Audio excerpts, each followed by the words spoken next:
Hi, RRB examsல இது மாதிரி பேட்டர்ன்ல ஒரு क्वेश्चन கண்டிப்பா வரும். What is the opposite side of f?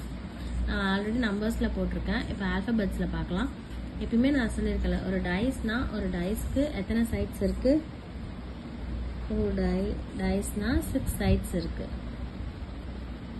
ஓகேங்களா? இங்க என்ன கொடுத்திருக்காங்க? CEF. ஓகேவா?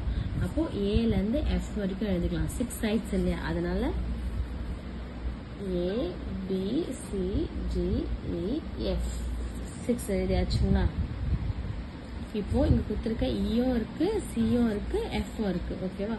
இப்போ A B C D E F ரிவர்ஸ்ல எழுதிக்கலாம். A B C G E F. ஓகேங்களா? இப்போ என்ன கேட்டிருக்காங்க? F ஓட ஆப்போசிட் சைடு கேட்டிருக்காங்க. F ஓட ஆப்போசிட் சைடு என்ன? A. அப்போ F ஓட ஆப்போசிட் சைட்ஸ் என்ன? A.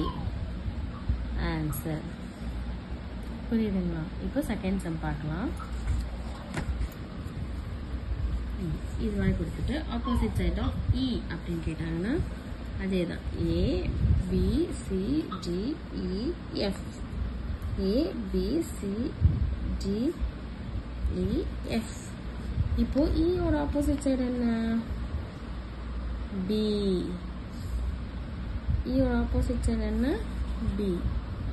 அப்போ ஆன்சர் B.